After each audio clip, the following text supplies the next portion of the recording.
Hi, Loni. We're going to go over those pesky little parts of speech that were in your homework assignment. So I'm going to open that up really quick. And this is a copy I made, and I emailed that to you so that you can go through it with me. But first, I'm going to come all the way down here. And there's some links at the bottom I want you to be able to go to. They have a lot of these are some of my favorite sites. They have some really great information on grammar, prepositions, and sentence clauses, and all of that. So I'm going to go to a couple of them and show you real quick. This first one I like a lot. It's called Grammar Bites. And everything you want to know about grammar is on here. It has some news about what's going on in the industry. It has terms, exercises, like if you want to just try some little fun interactive games to help you practice with them, they're there. And you have handouts you can get, and it has more videos on YouTube that are appropriate for this. So we're going to go back up to terms, and this page is one of the best pages on here. All of the terms that were in your assignment are here. All of the terms you would need about grammar are in here. So for example, let's look for prepositions. Here we go, since we're dealing with that. The preposition, recognizing a preposition when you see one. So it has really good, easy to understand explanations and definitions for all of those terms. And even this one has a list of all of the common ones that are used. Because one thing is, you're not going to be able to memorize all of those terms and things. Over time, you will be able to memorize some of the things, but you're always going to need just to know where to look for the things is the best thing. So you know where you can look for a quick chart or a graph that shows you exactly what you need, and a checklist or something like that. So there's another one, and this one is called partsofspeech.org. And I looked up, it has all the parts of speech up here, and you can click on either one and you can find all the information you need on that. I looked up the word my here, and I found that my is used as an interjection, an adjective, a determiner, and a pronoun. So words are often used for a lot of different functions. It just depends on the context, where you're using them, how you're using them, who assigned them to you. So that's another one. This other one is kind of good too. It's what they call a sentence parser. So the computer will take the sentence and try to analyze it to find out and identify what the words are, what their word parts are. So I put your sentence that you were assigned already in here. So all you have to do is push that button, and see, it gives you a little grid that shows you how it analyzed the words, and it did get them right. It got the your as a pronoun, which is right, friends as a noun, left as a verb, and it put these two together, as you see, as the subject, which is correct. And here we have, this is a prepositional statement, at my house, which they have in here correctly, and at as a preposition. So it's not perfect, but it's pretty good, and it will give you a kind of a guideline. So don't just pop sentences in here and think you get them right and turn them in. You have to double check everything, because it does matter the context of where the sentence is, the teacher that assigned them, and what she's using them for. So it's not perfect, but it is a good little resource to have and to know about. So we're going to go back to the assignment, come back up here to the top. Now, Monday, you were to look at all of these parts of speech, and you were to identify them in the sentence you were given. Your friends left their skateboards at my house. Okay, so I'm not going to go over each one of these definitions for all of these parts of speech, because I'm sure you're familiar with them and you have them, and I just showed you a wonderful list of where you can go and look those up if you're not sure about them. So I've already done this particular sentence so that you can go back and see exactly, and you can go over it and see exactly how that works. So I've got your as the pronoun. I don't have, the sentence has your as the pronoun. Friends as a noun. Left as a verb. There is a pronoun in this sentence. Skateboards is a noun. At is a preposition in this sentence. My is the pronoun, or it could be the adjective. Either way, it's going to modify the word house. So, and house is the noun in here.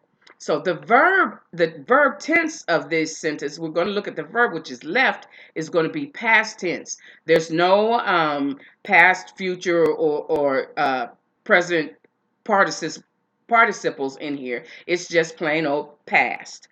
All right. And see, in this note it says, it's noting that the word my can be used in multiple ways as an adjective or in a pronoun in this sentence. So let's come down to Tuesday.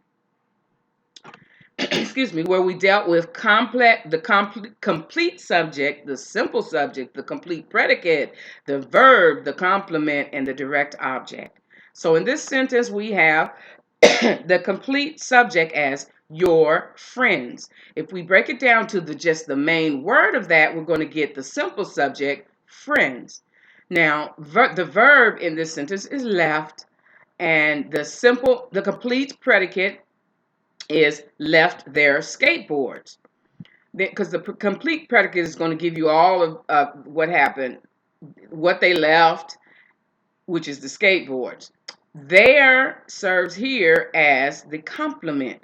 So a complement is going to be a pronoun, a pronoun that completes or adds meaning to the subject. So in this one, there, which is an object pronoun, is complementing or adding meaning to the subject, which is friends, and the verb, which is left.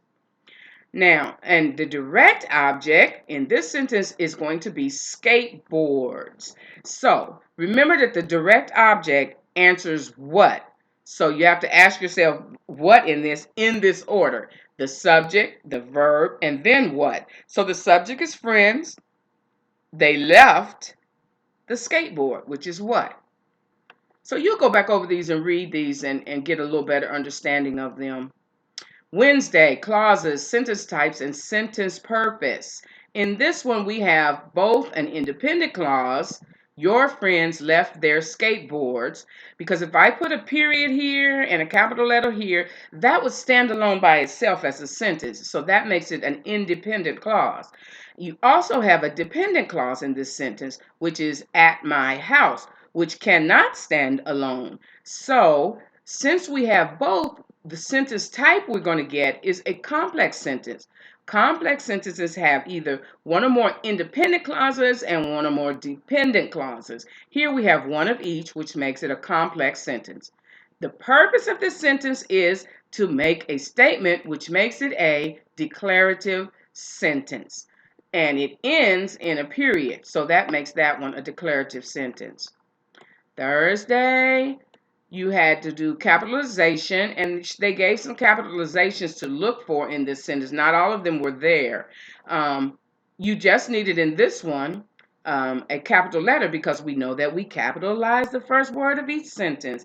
And you needed a period because we know that at the end of a complete sentence is a period. So no other punctuation was needed in that sentence. It didn't need commas. It didn't need question marks or quotations. So Friday, yay, thank God it's Friday. So Friday, you're looking at indirect object, predicate normative, predicate adjective, object of the preposition, prepositional phrase, a positive and a positive phrase. Big words. So you're going to come down here to the sentence, and in it, the word there served a whole lot of purposes. It served also as the indirect object, which is a noun or a pronoun that comes before the direct object. So here you have there the pronoun that is coming before the direct object, skateboards. When we're looking for the predicate normative, we're looking for a noun or a pronoun that is following the linking verb. Here we have it following the linking verb left, and it's going to rename the subject friends. So there is renaming friends here. Now in the predicate adjective, you're going to have an adjective that follows the linking verb. So here, there is serving as an adjective. It is a possessive adjective. So we have an adjective following the linking verb, and it's going to describe the subject. So there is describing the subject, friends. Now, and we're going to the, what's next? The object of preposition, which is house. An object of preposition, here we go up here, follows the preposition and tells what. So here's our preposition, at. House is following, or my house is following that preposition and is telling what. They left their skateboards at what? My house. Now we're going to come down to the prepositional phrase. A prepositional phrase is easy to find because it starts with a preposition, at, and it ends with a noun. At my house is the prepositional phrase. It starts with a preposition and it ends with a noun. Then we're going to look at the appositive and appositive phrase. Now, a noun or a pronoun that follows and renames another noun or pronoun is what a positive is. And that the phrase will have more than one word, and we have three actually in this sentence. So we have your friends, which is your friends is a pronoun being followed by the noun friends, and it is renaming. They're kind of snitching on each other. They're renaming each other. And the same thing here, they're skateboards. We have the noun and it's followed by the pronoun that's renaming it. And in my house, we have the noun, house, followed by the pronoun, which is renaming it. And my is a possessive pronoun here. So it's possessing house. And that's the end of that. Again, look at those links. Give me a call if you have any questions about any of that. I hope that helps you. And have a great Friday. Bye.